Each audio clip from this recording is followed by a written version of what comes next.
2021년은 요한복음으로 말씀을 전합니다. 화면으로는 이제 안 보일지 모르지만 아까 잠깐 봤죠. 강대상 앞에는 올해 표어로 말3 이렇게 적혀 있고, 또 주제로는 영과 진리로 예배할지니라 이렇게 쓰여져 있습니다. 현수막을 하는 업체에서 교육자에게 여러 번 물어봤대요. 그 표어가 말 점점점 그다음에 3 그 맞냐고. 그러니까 말씀이 아니라 말3이라고 하니까 이게 뭐 이제 새로 만든 단어지 않습니까? 그러니까 혹시 이게 잘못 전달이 되었나 싶은 마음에 여러 번 물어본 것입니다. 말씀이 삶이 되는 인생이란 뜻을 줄여서 말3 이렇게 한 건데, 굳이 이렇게 좀 창조적으로 표어를 정한 것은 늘 우리가 이제 수없이 듣고 알고 있는 신앙의 중요한 영성이 말씀을 삶으로 살아내자, 그거 아니겠습니까? 말씀, 그리고 잠깐 멈추고 삶으로 살아가자. 그렇게 그 잠깐 멈추는 작은 틈도 주지 말자는 취지에서 바로 말 다음에 삶을 연결해서 말3, 즉각적으로 말씀이 삶이 되어야 한다. 그 영성을 강조하기 위해서 만들어 본 그런 표어입니다. 너무도 뻔한 이야기지만 말씀을 삶으로 살아내는 목표를 가지고 2021년 새해를 힘차게 살아내시길 바라면서, 이 뻔한 이야기가 그토록 중요한 신앙이건만 그토록 되지 않는 내용이다라는 것을 새삼 절실하게 깨닫기 바라고, 올해는 한번 정직하게 도전하고 또 필사적으로 해내는 그런 승리들이 있기를 축원합니다. 삶이 없는 말씀은 공허하고 말씀이 없는 삶은 맹목적입니다. 신앙 인생이라는 건 결국 말 삶이라는 그 사실을 요한복음이 끝날 때까지 가슴에 새기고 따라와 주시길 바랍니다. 올해부터는 설교 시간을 짧고 굵게 하기로 했는데 잘 될지 모르겠어요. 코로나로 인해서 지금 보면 막 온라인을 통해 많은 말씀들이 제공되고 있지 않습니까? 저희 교회에서도 한 주 동안 교육자들이 이 말씀 영상이 만드는데 상당히 많은 시간들 투자하고 또 엄청나게 많은 말씀의 재료들이 이제 있습니다. 저희 교회만 하더라도. 그래서 말씀이 없어서 혹은 말씀의 내용이 부족해서 신앙생활 잘 못하겠다고 하시는 경우는 없을 것이다라고 판단이 됩니다. 자, 근데 이제 오늘 첫 시간이라서 이 요한복음에 대한 개괄적인 내용을 잠시 언급을 해드릴 수밖에 없는데, 그러다 보니까 이제 오늘은 그냥 마냥 짧을 수는 없을 것 같다라고 미리 이제 말씀을 드립니다. 자, 요한복음의 특징을 한 두세 가지 정리를 해드리면, 첫째로 요한복음은 이 복음서의 끝판왕이다, 이렇게 하면은 정확합니다. 영어로도 false gospel이라고 하는데, 그 false gospel이라는 단어가 나올 때 이걸 네 번째 복음이라고 번역을 하면 안 되고 바로 요한복음이라고 번역을 해야 공부 좀 한 사람이 되는 거예요. 무슨 퍼스트 가스펠은 마태복음이고 세컨드 가스펠은 마가복음이고 그런 건 없어요. 오직 요한복음만 the false gospel이라고 그럽니다. 신약 성경의 복음서는 총 4개 아닙니까? 그 중에 마태, 마가, 누가를 공관복음이라고 하는데, 공관이라는 말은 같은 관점이라 이 말이죠. 즉 마태, 마가, 누가가 예수에 대한 이야기를 각자의 관점에서 기록한 책이다. 이래서 공관복음이라고 하는데, 요한복음은 같은 예수님에 대한 이야기인데 공관복음에 들어가지 않습니다. 왜 그러냐? 이 요한복음은 예수님이 부활 승천하신 이후에 거의 한 100년 정도의 시간이 흐른 뒤에 다른 복음서보다 훨씬 뒤에 쓰여진 복음서입니다. 자, 그것은 무엇을 의미하는가 하면, 이 마태, 마가, 누가복음서의 모든 내용과 자료를 다 알고 있는 그 경지에서 그 모든 것을 종합해서 가장 중요한 핵심적인 주제를 분명히 전하고자 기술된 복음서이기 때문입니다. 그러므로 가장 중요한 어떤 메시지, 그것을 위해서 그것에 필요한 사실과 사건들을 기록하는 목적이 있기 때문에 다른 공간 복음서에 다 적혀 있는 내용들도 요한복음에서는 생략한 것이 많고, 또 공간 복음서에는 다 적혀 있는 내용이 아니라 아예 하나도 없는 내용을 요한복음에서만 또 찾을 수 있는 그런 사건과 내용들이 굉장히 많아요. 그래서 흔히들 복음서를 보면은 첫 부분에 예수님이 탄생하시고 어떻게 탄생하셨나, 어떤 어린 시절 보냈나, 그 다음에 광야에서 무슨 시험을 치르고 등등 예수님의 일생을 시간적인 순서에 입각해서 기록했는데, 요한복음은 그런 사건들 다 생략해 버립니다. 태초에 말씀이 계시니라, 이런 강력한 진리의 선포로 시작하고 있다는 걸 알 수가 있죠. 혹시 이제 저한테 예수님을 모르는 어떤 나라에 가서, 어떤 나라인지 모르겠지만 어쨌든 복음을 전할 때 혹시 성경 66권 중에 딱 한 권만 들고 가야 한다고 하면 뭘 가지고 갈 것입니까? 라고 물으시면 당연히 요한복음을 들고 가겠다고 말할 겁니다. 복음이란 이 예수 그리스도시고, 왜 예수가 하나님의 아들 그리스도이신가, 이걸 설명하는 가장 핵심적인 복음서이기 때문이죠. 그래서 참고로 나중에 다루겠지만 요한복음 20장 31절에 보면은 이 요한복음의 기록 목적을 분명하게 적어 놓은 곳이 있습니다. 제가 읽어드립니다. 요한복음 20장 31절에 오직 이것을 기록함은, 이게 요한복음을 기록함은 이 말이에요. 너희로 예수께서 하나님의 아들 그리스도이심을 믿게 하려 함이요 또 너희로 믿고 그 이름을 힘입어 생명을 얻게 하려 함이니라. 이렇게 요한복음 기록 목적이 분명하게 나와 있죠. 너희로 예수께서 하나님의 아들 그리스도이심을 믿게 하려 한다. 그래서 이제 혹시 주변에 초신자들이 성경을 좀 읽으려면 어디서부터 읽어야 하나요? 라는 그런 질문을 여러분이 받으신다면 꼭 정답은 아니지만 요한복음부터 읽으라고 권하는 게 제일 좋을 것 같습니다.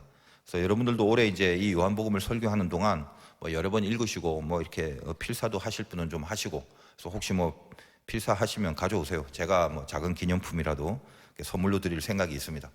특별히 이제 학생들이나 젊은이들은 이 요한복음을 이렇게 영어로 한번 필사해 보면 뭐 영어 실력도 늘고 또 그 의미도 더 이해가 잘 될 것이라고 봅니다.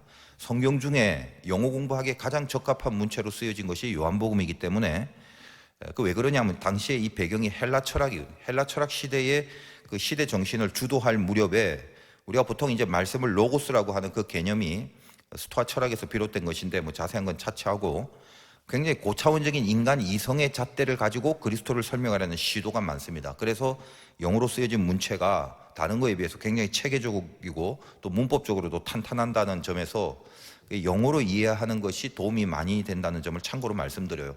그래서 뭐 젊은이들이나 뭐 학생들은 요한복음을 이렇게 영어로 한번 필사해 보는 것도 굉장히 좋은, 영적으로도 그렇고 뭐 언어적인 측면에서도 그렇고 도움이 될 것이다라고 참고로 말씀을 드립니다. 그래서 뭐 시중에 보면 이 영어로 요한복음을 가리키는 그런 컨텐츠들이 많은 이유가 또 거기에 있다고 봅니다.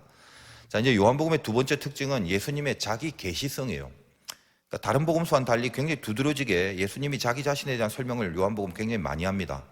보통 이제 여러분들이 갖고 있는 성경에 보면 복음서에서 예수님이 직접 하신 말씀 부분은 빨간색으로 적혀 있는데 제 성경에는 그런 게 없는데요. 그러신 분들은 웬만하면 그냥 새로 하나 사시면 좋고요. 하여간 요한복음에 바로 그 빨간색, 예수님이 친히 말씀하신 그 부분이 제일 많은 게 요한복음입니다. 그래서 우리 헬라어에서 에고 에이미라는 것이 아주 유명한 신학적 표현인데, 영어는 I am, 영어로 I am, 에고 에이미, 나는 뭐뭐다, 나는 뭐뭐다, 그런 표현들이 굉장히 많아요. 그러니까 예수님이 스스로 자기 자신을 설명하고 있는 부분이 많다는 점, 이것도 특별하죠. 그래서 복음이신 주님이 자기 자신에 대해서 직접 말씀하셨기 때문에 이 말씀 안에는 복음의 깊이가 드러나 있으면 두말할 나위가 없다는 겁니다. 그래서 이제 미리 말씀드리자면 요한복음은 참 깊은데, 그러니까 당연히 이제 어렵습니다. 그러니까 나중에 이제 뒷부분에 주님이 말씀하시는 그 빨간색만 한번 읽어보시면 도대체 무슨 소리를 하시는 건지, 신앙생활에 짬밥이 좀 많으신 분들도 하얀 건 종이고 빨간 건 글자고 그러고 계실 것이 분명해요. 그러나 걱정하지 마십시오. 우리한테 이렇게 예배가 있고 또 설교가 있고 또 성령의 도우심이 있으니까 깨닫고 반드시 또 은혜가 될 것입니다. 자, 요한복음에 대한 이 개괄을 좀 마음 잡고 하면 뭐 한두 시간 정도 걸려서 다 끝낼 수도 없어요. 굉장히 많습니다. 근데 차차 필요한 것들을 앞으로 다루기로 하고, 자, 한 가지만 더 부연하자면, 이건 이제 제 개인적인 견해지만 요한복음은 요한이 기록했잖아요. 사도 요한. 그 사도 요한이 기록한 복음서라는 점에서 실은 좀 더 이제 관심과 애착이 생겨지는 이유도 있습니다. 뭐 제 개인적으로는 그래요. 그러니까 여러분이 이제 보통 성경에 나오는 인물 중에서 뭐 저런 사람이 되고 싶다라고 생각하는 그런 사람이 누구냐라고 물으면 뭐라고 보통 말하실 건가요? 뭐 많죠. 뭐 모세처럼, 뭐 다윗처럼, 뭐 베드로, 뭐 바울 많은데, 근데 이게 사람마다 참 다르잖아요. 제가 이제 알고 있는 어떤 그 권사님이 성경 중에 누구처럼 되고 싶냐 했더니 정말 획기적인 사람을 택하더라고요. 아리마대 요셉처럼 되고 싶다고. 그래서 아주 하고 많은 사람 중에 왜 하필 아리마대 요셉이냐 했더니 그는 부자라. 참 기발하신 분입니다. 저도 이제 듣고 보니까 아리마대 요셉도 참 괜찮은 것 같아요. 뭐 부자 좋죠. 근데 이제 목사니까 채통이 있으니까 제자들 중에 한 명을 골라라 그러면 저는 수제자 베드로보다 요한을 택하겠습니다. 일단 좀 영적인 이유가 있죠. 주님이 사랑하는 제자라고 많이 언급을 했지 않습니까?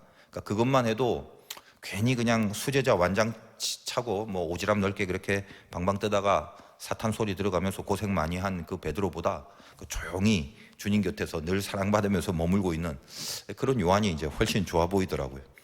또 이제 베드로가 그런 모습 보고 막 질투가 나서 자꾸 물어보잖아요. 주님, 쟤는 그 맨날 주님 품에서 그 가까이 두는데 쟤는 나중에 어떻게 되냐고. 이제 그러다가 네 일이나 신경 써라, 그렇게 핀잔을 듣죠. 저는 이제 그 사건이 참 재미가 있어서 당시 상황을 이렇게 상상 속에 시뮬레이션을 해보는데 이게 너무 웃긴 거예요. 베드로가 이게 얼마나 뻘쭘했을까. 근데 요즘은 저에게 그 사건이 저를 향한 참 귀한 질책이 되더라고요. 요즘 제가 개인적으로 참 마음이 참 자꾸 비판적이 되어 가는 것 같아요. 그러니까 도처에 이 기독교 안에서 보여지는 죄성, 옛날부터 있었지만 자꾸 그게 더 제가 민감하게 비판을 하게 되고요.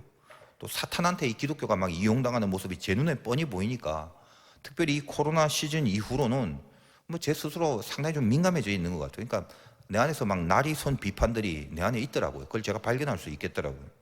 물론 이제 제가 판단하고 비판한 그 내용 자체는 틀린 건 아니라고 생각해요. 그러나 뭐 저 자신도 죄가 많고 부족함 투성인데 자꾸만 비판과 정죄의 날이 서가지고 있어갖고 하나님 저들 도대체 어떻게 하시렵니까? 저들이 다 목사들이고 다 신자들이고 그런데 어떻게 되는 겁니까? 막 그런 마음으로 분통을 터뜨리고 있더라고요. 저 자신이 뭐 하나도 괜찮은 거 없는데 왜 그렇게 그쪽으로 화가 향하고 분통이 터지는지 아무튼 그러고 있는데 이 주님이 베드로에게 하신 그 말씀을 늘 주십니다. 신경 끄고 너나 나를 잘 따르거라. 그러면 이제 아멘 그럽니다. 그게 정답이거든요. 또 요한은 또 좀 약간 좀 역사적으로 볼 때도 좀 오래 살죠. 다른 제자들에 비해서. 뭐 오래 살고 싶은 그런 마음에서가 아니라 순교를 당하지 않은 유일한 제자가 요한입니다. 그래서 어떻게 나중에 요한 계시록을 쓰잖아요.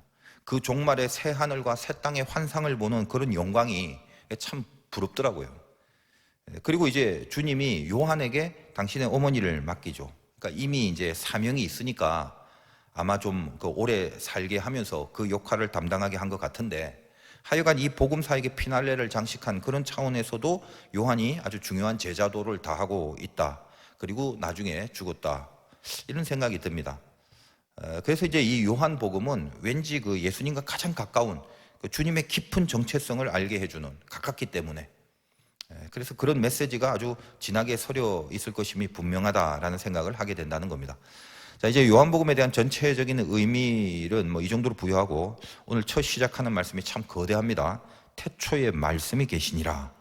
그래서 헬라어로 로고스, 이것을 이제 성경에서 말씀 이렇게 번역을 한 건데 일단 이 로고스를 설명하자면 스토아 철학의 이야기를 해야 되는데 새해 첫 주일부터 이게 머리 아프면 곤란해지니까 차차 이제 기회가 되면 하겠습니다. 오늘은 간단하고 명쾌하게 정의를 내리면서 한번 시작을 해봅시다. 오늘 본문에 사용된 이 말씀이란 단어는 그냥 뭐 다른 거 다 뺍니다.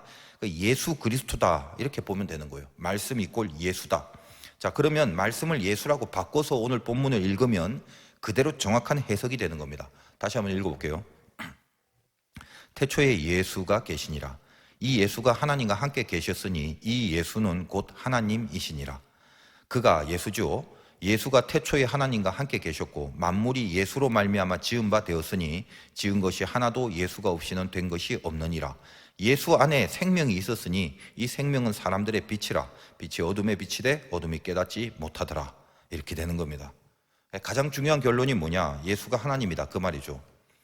자, 이제 그러면 그냥 애초에 목사님 말씀을 예수로 바꿔서 번역한 그것처럼 예수님이라고 하지 왜 말씀이라고 해갖고 자끔 좀 상식적인 이해가 잘 안 되게 했나요? 이제 그렇게 질문을 하셔야 됩니다. 질문 안 하시면 감사하고요. 기독교가 말씀의 종교라고 하지 않습니까? 이 부분은 우리는 다 알고 있는데 이 부분은 저 세상에 기독교를 모르고 안 믿는 사람에게는 말씀의 종교란 그 말씀의 개념이 없다는 거예요. 요거 이제 참 이해를 하셔야 돼요. 저는 중간에 예수를 믿었기 때문에 여기에 대해서 굉장히 난해했던 경험이 있어서 지금 말씀을 드리는 겁니다. 그러니까 단지 기독교가 말씀의 종교라고 하는 거를 성경 보니까 좋은 말들이 많이 나오잖아. 그러니까 기독교는 성경이 경전이고 성경에 쭉 보니까 좋은 말들이 많으니까 기독교는 말씀의 종교라고 하는구나. 그 정도로만 이해를 하고 그렇게 있었거든요. 많은 사람들이 또 그러고 있어요. 그래서 안 믿는 사람이 기독교 신앙을 가지게 되면 제일 헷갈리고 개념 잡지 못하는 게 이 말씀에 대한 정체, 이 말씀 개념입니다. 저는 평생 믿어도 뭐 안 헷갈리던데요. 그러시다면 참 장하신 거고요. 그 은혜 가운데 다 깨달으신 거죠. 근데 제가 이제 이런 말씀을 드리는 이유가 제가 이제 예수를 믿고 가장 어색하고 이해가 안 되는 부분이 말씀 개념이었는데, 예수 믿기 전에는 그 말씀 그러면 말의 존댓말, 그걸 말씀이라고만 알고 있었거든요. 그렇지 않습니까? 우리가 말한다. 근데 어른들이 할 때는 말씀한다. 뭐 어른의 말씀 그런단 말이에요. 혹시 이제 오늘 설교를 듣는 초신자나 안 믿는 사람들이 있으면 맞아 하고 속으로 공감할 겁니다. 그러니까 그냥 이 하나님을 높여서 하나님 높으신 분이니까 하나님이 하신 말은 말이라고 하지 말고 존대를 해야 되니까 말씀이라고 하는 건가 보다, 그렇게 쉽게 생각을 한 거죠. 근데 이제 거기에 대해서 제 자신의 경험상 심각한 고민이 세례 문답할 때 시작됐어요. 요즘은 세례가 비교적 좀 쉽게 이루어지는데, 제가 고등학교 시절에 교회 처음 가서 세례 받을 때는 아주 보수적인 그 장로교였는데, 그 문답이라는 걸 통과해야 됩니다. 근데 그 문답을 하려고 하면 이제 공부를 해야 되기 때문에 책자도 많이 주고, 그 달달달 외우고 나서 이제 목사님들 앞에서 이렇게 구두 시험을 본단 말이에요. 아직도 생생한 기억이 나는데, 질문이 뭐냐면 하나님이 세상을 무엇으로 창조하셨냐 이렇게 묻는 거예요. 근데 이게 쉬워 보이는 것 같지만 그 기독교적인 정서가 전혀 없는 저한테는, 물론 여러분 알다시피 그 정답은 말씀이죠. 하나님 말씀으로 세상을 창조했다. 근데 그런 기독교적인 말씀의 개념과 정서가 없는 저는 그 답을 모르겠어요. 개념 잡지 못하고 있었던 겁니다. 아무리 생각해도 모르겠어요. 그러니까 무슨 아무튼 뭐 능력 같은 거라고 생각은 드는데, 그 능력으로 창조했다 뭐 이렇게 말하기도 그렇고, 아니면 뭐 무슨 마술 지팡이나 그런 거 있으면 금 나와라 뚝딱, 뭐 지구야 나와라, 태양 나와라 뚝딱, 뭐 이런 게 있으면 그 지팡이요 뭐 그렇게 하면 될 건데 도무지 모르겠더라고요. 물론 이제 받은 학습 자료에는 그 정답이 분명히 있었겠죠. 그러나 기독교적인 용어를 모르고 있을 때는 단지 말씀이라는 건 말의 존댓말이다, 그 정도로만 알고 있는 수준에서 하나님이 세상을 말씀으로 창조하셨습니다, 이렇게 즉각 답이 나올 수 있는 게 아니더란 말이에요. 남들한테는 정말 쉬운 질문일 수도 있는데 저는 정말 어려웠거든요. 그래서 아마 그때 그냥 뭐 전능하신 힘으로 창조했습니다 뭐 이런 식으로 이제 대답을 했더니 그 이제 표정들이 전부 안 좋아요. 그리고 그걸 모르냐고, 말씀으로 창조하셨는지도 모르냐고, 다시 공부하고 오라고. 그래서 제가 한번 그 빠꾸를 맞았어요, 세례 문답할 때. 그래서 그 방에서 나오면서 계속 헷갈리는 거죠. 말씀? 말씀이란 거면 예를 들면 할아버지께서 말씀하십니다, 그런 식으로 그냥 말의 존대인데, 아니 도대체 그 말씀이 뭔데 천지를 창조할 수 있단 말이냐, 이런 거였죠. 그러니까 사실 오래전부터 주일학교 때부터 잘 다니고 이런 분들은 지금 제가 말하고 있는 이 갈등을 잘 모르실 거예요. 근데 중간에 예수 믿고 이 말씀에 대한 개념을 설명을 못 듣고 그냥 그렇게 살아온 사람들은 사실 저같이 이렇게 애매모호하고 또 말씀이 뭔지 싶은 게 분명히 있을 거단 말입니다. 그러므로 헬라어의 로고스, 우리 말씀으로 번역했는데, 말씀, 이거 로고스는 우리가 보통 말이라는 것의 존대어로 사용하는 그 말씀, 그거하고는 이 개념 자체가 다른 거라는 걸 일단 알아야 돼요. 정말 중요한 건데 의외로 교인들이 이 개념을 못 잡고 있는 경우가 많습니다. 제가 이제 어렵지 않게 설명을 하겠습니다. 사실 이거 설명 안 해도 되는 부분이고, 여기에 제가 좀 집착을 할 수밖에 없는 이유가 이제 나중에 드릴 말씀 때문인데, 하여간 왜 쉬운 걸 저렇게 어렵게 말씀을 하시나라고 하더라도 조금 참고 한번 들어봐 주세요. 자, 하나님의 말씀이라고 하면, 하나님이 말씀하신, 즉 하나님의 말의 내용이기도 하지만 그 말씀이 하나님 자체가 된다는 걸 이해해야 된다는 거예요.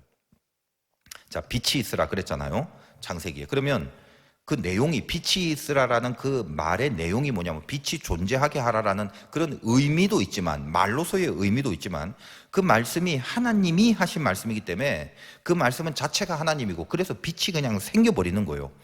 하나님의 능력과 역사가 말씀 자체 안에 있는 거죠. 비교하자면 인간이 제가 저기 불 좀 켜주세요 만약에 그랬다면, 누가 이 말귀를 알아듣거나 제 말을 들으려고 하는 사람이 있다면 뭔가 어디서 스위치를 올려서 불을 켜게 되겠죠. 근데 만약 그런 사람이 없다면 제가 불 좀 켜주세요라고 하는 말은 그냥 그 말의 내용만 있는 거지, 실제로 제가 불 좀 켜주세요라고 했다고 해서 불이 반드시 켜지는 그런 능력이 있는 건 전혀 아니죠. 뻔한 얘기입니다. 그러니까 하나님의 말씀은 우리가 보통 말이라고 하면 정보를 교류하고 소통하는 수단으로 쓰여지는 그 언어의 기능인데, 그 언어 기능 외에 하나님의 말씀은 하나님 자체가 말씀과 함께 역사를 한다는 거예요. 이 작은 성경책 달랑 66권인데 세상에 얼마나 많은 두꺼운 전문 서적들이 있습니까? 근데 그런 것도 뭐 간단하게 술술 파헤치고 정리되고 그러면 끝나는 세상인데, 우리가 가지고 있는 이 성경은 이 얼마 안 되는 내용을 평생, 아니 영원히 우리에게 늘 옆에서 살아 운동력이 있는 생명의 말씀이 되죠. 이 성경의 말씀은 뭐 이 안에 내용을 몰라서 아직 덜 읽어서 그렇게 공부를 하려고 평생 갖고 있는 게 아니지 않습니까? 몇 번 제가 이제 간증을 했는데, 제가 신학교 졸업할 무렵에 정말 그 작은 그 여인숙 같은 방을 얻어서 살았던 적이 있어요. 나그네나 뭐 노숙자들이 보증금도 없이 그렇게 살아가는 곳인데, 어디서 그런 걸 잘도 찾았는지 모르겠어요, 저도. 근데 거기는 밤 12시가 되면요, 전기를 꺼버리는데 그 밑에 무슨 뭐 난방장치 이런 거 전혀 없습니다. 그래서 이제 냉방에 옷을 막 다 입고 이불을 이제 막 다 덮어도 덜덜덜 떨리는 그런 방이었는데, 아마 그때는 굉장히 어렵고 젊었을 때니까 아마 견딜 수 있었겠죠. 근데 어느 날 너무 추운 날이었는데 그 빠지직 하는 소리가 나서 눈을 딱 떠보니까, 제가 이제 마시려고 마요네즈 그 유리병에 물을 담아뒀는데 그 병이 통째로 얼어갖고 그냥 깨져버린 거예요. 그걸 딱 보는데 겁이 나더라고. 야, 이러다 내가 죽을 수도 있겠다. 근데 이제 그런 상황들이 너무 좀 서글프고 굉장히 힘들었을 때니까 뭐 오만 생각을 다 하다가 그냥 이렇게 성경을 펼쳐서 가장 슬픈 부분이 어딘가 좀 위로를 받으려고 그렇게 찾다가 애가, 예레미야 애가, 이 애가가 슬픈 노래거든요. 거길 보게 되는데 제 입김이 허옇게 나오는 방구석에서 후라시를 비춰가면서 그렇게 찾은 말씀이 예레미야 애가의 그 3장 19절에서 22절까지의 말씀을 보게 됩니다. 몇 번 이제 말씀드렸지만 읽어드리면 이런 거요. 내 고초와 재난, 곧 쑥과 담즙을 기억하소서. 내 마음이 그것을 기억하고 내가 낙심이 되오나 이것을 내가 내 마음에 담아 두었더니 그것이 오히려 나의 소망이 되어 싸움은 여호와의 인자와 긍휼이 무궁하심으로 우리가 진멸되지 아니함이니이다. 이 말씀을 보게 되는 거예요. 특별히 뭐 새로운 거 아니고 뭐 내용도 뭐 좀 식상한 거 뭐 많이 들었던 거, 하나님 우리 돕는다 뭐 그런 거 아니겠습니까? 근데 제가 기도하는 마음으로 간절하게 이걸 보니까, 그러니까 믿음으로 본 거죠. 여호와의 인자와 긍휼이 무궁하심으로 우리가 진멸되지 아니함이니이다. 이 말씀이 진멸되지 않는다는 말씀이 가슴에서 이렇게 불이 올라오는 거예요. 그래서 막 눈물이 나오고 몸이 뜨거워지는데, 이게 무슨 뭐 최면도 아니고 그리고 무슨 최면으로 커버하기에는 너무 이 추위가 장난이 아닌 거예요. 근데 그 과정에 등에서 땀이 나는 거예요. 뭐 이런 또 얘기를 좀 분석하기 좋아하시는 분들은 왜 목사님 그 추운데 땀이 납니까? 뭐 호르몬의 이상작용이 생긴 게 아니냐, 뭐 땀샘이 일시적 장애로 고장난 게 아니냐 등등, 뭐 그건 알아서 마음껏 분석하시고요. 중요한 건 뭐냐? 실제로 추위가 사라졌다는 거예요. 그 얼음병이 깨지는 추위가 느껴지지 않았다는 겁니다. 어릴 때 그 봤던 뭐 인형극 같은데 사명대사라고 있는데요. 거기 일본 왜구들이 사명대사 죽이려고 방에다 가두고 군부를 때웁니다. 그래서 죽었나 타 죽었나 싶어서 한참 뒤에 문을 열어보니까 그 사명대사가 얼음 냉자를 하나 딱 적어서 벽에 붙어둔 채 그 사명대사 수염에 막 고드름이 맺혀 있는 거예요. 제가 그 어릴 때 그 인형극 굉장히 감명 깊게 봤는데 그게 생각이 나는 거예요. 그래서 그 시간에 제가 그 마당으로 내려와서 그 얼음이 언 그 세숫대야를 거기 깨고 거기 이제 머리를 감아버렸어요. 진멸되지 않는다는데 내가 이대로 있을 수는 없다. 안에서 불이 생긴 거죠. 그날 그 말씀에 붙들린 이후에 저는 인생에서 가장 놀랍고 기가 막힌 하나님의 공급을 이제 경험하게 됩니다. 그게 뭐냐 이렇게 물으시면 지금 안 가르쳐줘요. 궁금하면 아무튼 호떡 사오세요. 예전에 한번 다 말씀드린 내용이죠. 그러니까 진멸되지 아니함이니이다라는 그 말씀이 한동안 제가 그 공급을 받아 누리는 동안 저한테는 불이 돼서 함께 했습니다. 자, 이제 그러면 제가 이제 이 말씀을 드리는 이유가 한번 생각을 해보세요. 진멸되지 아니한다는 말씀은 그 1차적인 내용, 의미가 있죠. 그 뜻이. 근데 그 내용은 진멸되지 아니한다는 말씀이 성경에 있다 해도 그 말씀을 읽는 사람이나 듣는 사람이 다 알아요. 뭐 다 이해해요. 진멸되지 않는다는 뜻을 모르는 사람이 어디 있습니까? 근데 그때 저에게 그 말씀은 언어로서의 내용이 아니라 하나님 자체였어요. 그러니까 하나님이 말씀이 되어서 내 안에 들어오신 겁니다. 여러분, 말씀이 왜 중요한가 하면 이 믿음으로 말씀을 받을 때는 로고스로 그 인간의 이성 안에서 이해로만 남아있는 게 아니라 그 말씀이 하나님이 되는 거예요. 그러니까 좀 이제 어렵게 말하면 하나님은 신이니까 신격이신데 그 신격이 인간 안에 역사할 때는 이제 인격이 되는 겁니다. 그러니까 말씀이 하나님의 인격으로 나의 인격 안에 들어와서 작용을 하는 거죠.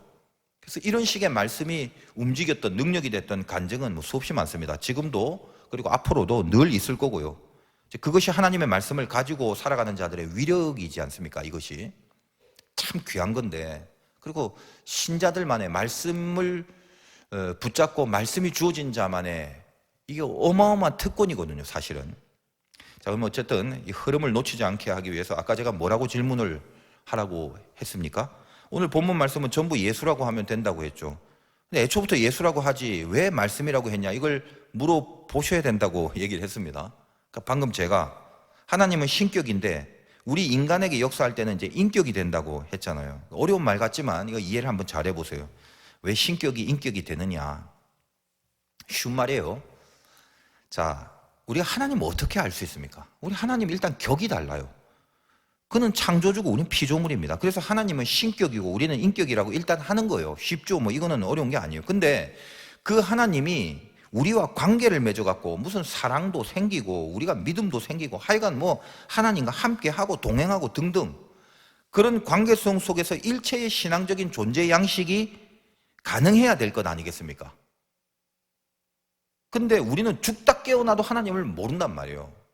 우리의 힘으로는 하나님과 이렇게 매칭이 안 돼요. 만남이 안 된단 말이에요.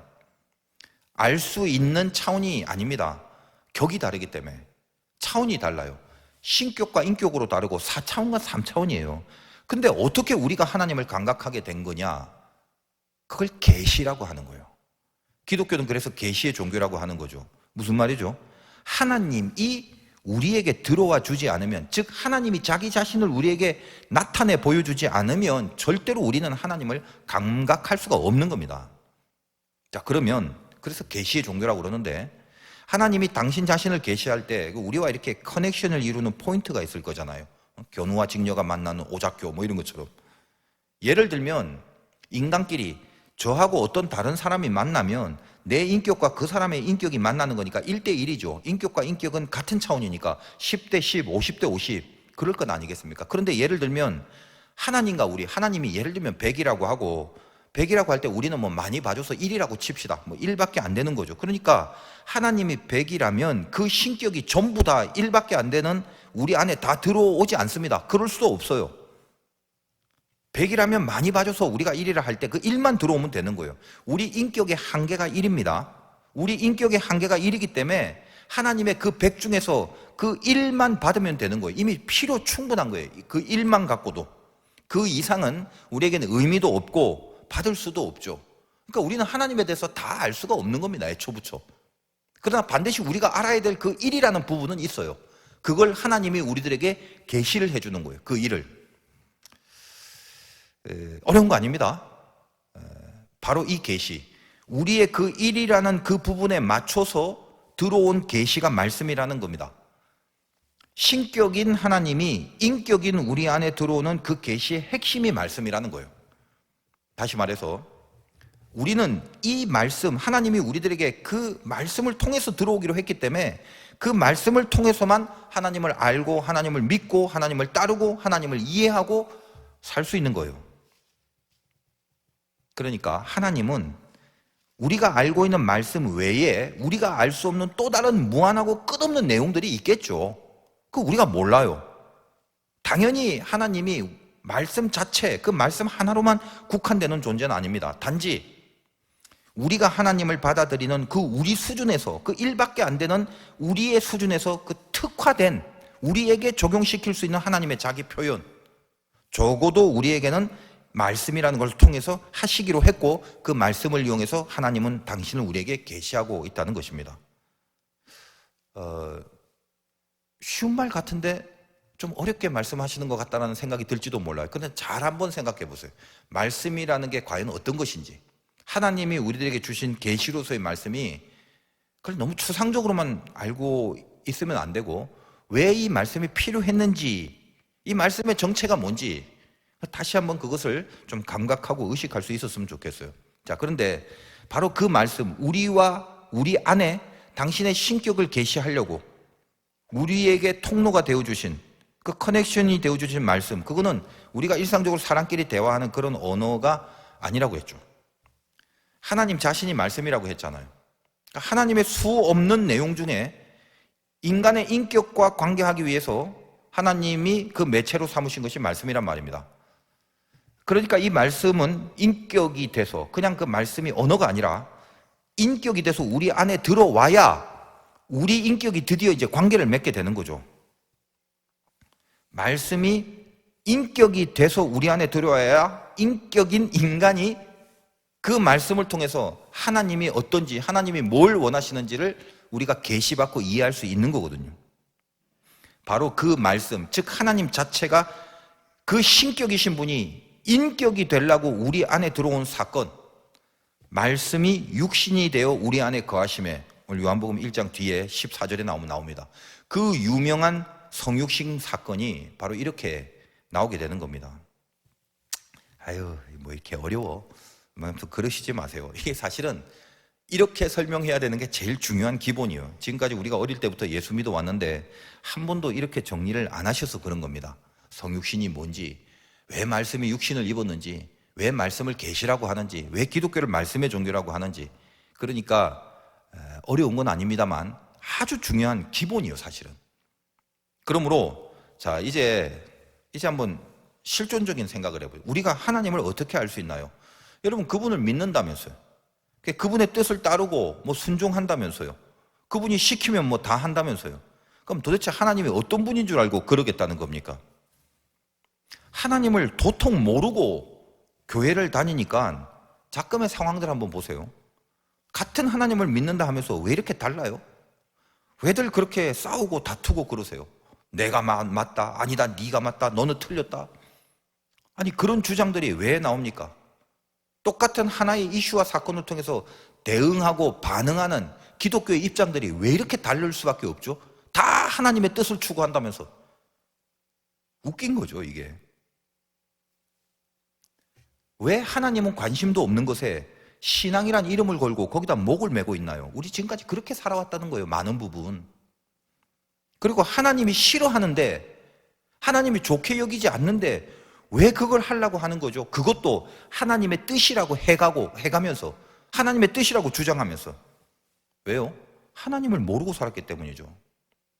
오늘 말씀에 5절 보세요. 빛이 어둠에 비치되 어둠이 깨닫지 못하더라. 빛이 어둠에 비치는데 어둠이 깨닫지 못하더래요. 그러면 자, 도대체 그럼 좋아요. 하나님이 누군가요? 그분은 어떤 분인가요? 지금까지 제가 복잡하게 말씀드렸지만 이거죠. 말씀을 통해서만 우리 인격 안에 당신을 계시할 수 있으니까 우리는 뭐다? 말씀을 통해서만 하나님을 알 수 있다는 겁니다. 근데 그 말씀은 뭐죠? 언어가 아니라 태초에 하나님과 함께 하셨고 그 안에 생명과 빛이 계신 존재, 즉 하나님이신 예수 그리스도, 그분이 말씀이란 말입니다. 결론이 뭐죠? 우리가 하나님을 알려면 우리에게 계시한 말씀, 즉 말씀이 육신이 되어 우리 가운데 거하신 그 예수를 통해서 하나님을 알라는 말입니다. 어쩌면 뻔한 얘기일 수도 있어요. 주님이 살아가는 모습을 보세요. 이제 요한복음에서 주님이 하신 모든 인격을 우리는 살펴볼 겁니다. 그분이 어떻게 살아가시는가? 그분이 뭐라고 말씀하시는가? 그분이 죄에 대하여 어떻게 생각하시고 그 죄를 어떻게 다루시고 어떻게 용서하시는가? 그분이 병든 자를 어떻게 고치시고 불쌍한 자를 어떻게 도우시고 그분이 자기를 죽이며 어떻게 우리를 위하여 용서를 하시는지, 죽어가는 사람들을 살리려고 어떻게 자기를 희생하시는지, 그 모든 예수의 삶을 통해서, 그 말씀의 삶을 통해서 하나님이 누군가를 계시해 주셨잖아요. 그 신격으로 무한하신 하나님을 우리가 어떻게 알 수 있습니까? 모른단 말이에요. 그러나 그분이 당신을 계시한 그 말씀, 그리고 그 말씀이 인격이 되어 우리에게 성육하신 예수님의 삶 자체를 통해서 하나님이 누군가를 알고 하나님이 누군가를 깨달아야 된다는 거예요. 뻔한 얘기지만 이 뻔한 걸 안 합니다. 이제 우리는 요한복음을 통해서 말씀이신 예수님을 따라갈 겁니다. 그분이 하나님이시고 그분이 하신 말씀이 하나님의 뜻입니다. 그 말씀이 나의 삶이 될 때 말 삶의 인생이라고 고백할 수 있게 되는 겁니다. 이제부터 하겠지만 큰 거 하나는 잡고 갑시다. 요한복음에 등장하는 예수님의 가장 굵직한 인생의 모습이 뭔가요? 십자가입니다. 어떤 복음서나 말할 것도 없이 십자가죠. 교회를 잘 생각해서요. 무엇이 하나님의 뜻입니까? 예수가 살아간 삶이 하나님의 뜻이죠. 교회가 자기가 살라고 남을 죽이려고 하는 게 하나님의 뜻입니까? 아니면 자기를 죽이고 남을 살리게 하려는 게 하나님의 뜻입니까? 아직도 그것조차 분간 못하는 교회와 목사와 신자라면 빛이 어둠의 빛이래 깨닫지 못하는 거죠. 근데 이 5절의 관주를 보면 어떻게 돼 있죠? 깨닫지 못하더라. 거기에 그걸 다르게 번역하면 밑에 깨닫지 못한다, 거기가 이기지 못한다라고 되어 있습니다. 깨닫지는 못하지만 그렇다고 해서 어둠이 빛을 이길 수는 없는 거다 이 말이에요. 우리는 기필코 승리하신 예수님, 그 말씀, 그 하나님이 분명히 어둠을 이기게 하실 것을 믿기 때문에 이 말씀을 복음이라고 하는 겁니다. 창세기 1장 1절에 하나님이 태초에 천지를 창조하셨어요. 그리고 인간을 만드시고 사랑하시고 심히 좋아하셨습니다. 근데 그 인간이 개판으로 산 겁니다. 지멋대로 살면서 하나님을 배반하고 죄를 짓고 살았습니다. 그런데 그런 우리를 사랑하셔서 독생자를 아낌없이 주셨어요. 그래서 우리를 구원하시려고 예수 그리스도를 보내십니다. 그 예수를 요한복음은 태초에 말씀이 계시니라 라고 선포하면서 시작합니다. 하나님의 심정이 느껴지십니까? 창세기의 태초가 타락으로 무너졌지만 요한복음의 태초에 우리를 살리려고 대신 죽으실 예수를 통해서 생명을 주시겠다는 겁니다. 예수로 인해서 태초의 차원이 갱신이 됩니다. 어둠은 빛을 이길 수가 없습니다. 여러분이 말씀을 붙들고 사는 한 어두움은 여러분들을 절대로 이길 수 없습니다. 그것이 우리의 자랑이며 소망이며 용기며 위력입니다. 말씀이 삶이 되는 이 말 삶의 인생에 있어서 이제 예수님의 삶과 그분의 말씀 앞에 서서 우리 다시 시작을 해보도록 합시다. 처음부터 다시 새신자처럼 한번 살아가는 그런 의지와 각오와 분발이 있기를 바라요. 말씀이 삶이 되려면 적어도 말씀에 대한 3가지의 각오가 있어야 돼요. 믿어야 되고 따라야 되고 비춰야 되는 거예요. 이 3단계가 오늘 말씀 가운데 있습니다. 요약하자면 그거예요. 믿어야 됩니다. 말씀이 하나님임을 분명히 믿어야 돼요. 그래서 나에게 움직여지는 능력이 돼야 되는 거죠. 그리고 나서 그 믿음으로 바라본 그 말씀을 내가 따라가야 되는 거예요. 그 말씀처럼 예수님의 삶을 내가 따라서 흉내내고 닮아가고 살아내고 순종해야 되는 겁니다. 그리고 나서 그 말씀을 나를 통해서 비춰야 돼요. 어둠에 비출 수 있어야 된다는 거예요. 깨닫지 못하는 건 어둠의 책임이에요. 우리가 이 말씀 예수 그리스도를 나를 통해서 비추는 삶을 살아야 되는 거. 믿고 말씀을 믿고 따르고 말씀을 믿고 따르고 비추는 거. 이 3가지가 있을 때 말씀이 삶이 되는 말삶이 완성이 됩니다. 이것이 말삶의 본질적인 내용임을 깨닫고 요한복음과 함께 말씀이 삶이 되는 거룩한 새해가 되시기를 주님의 이름으로 축원드립니다.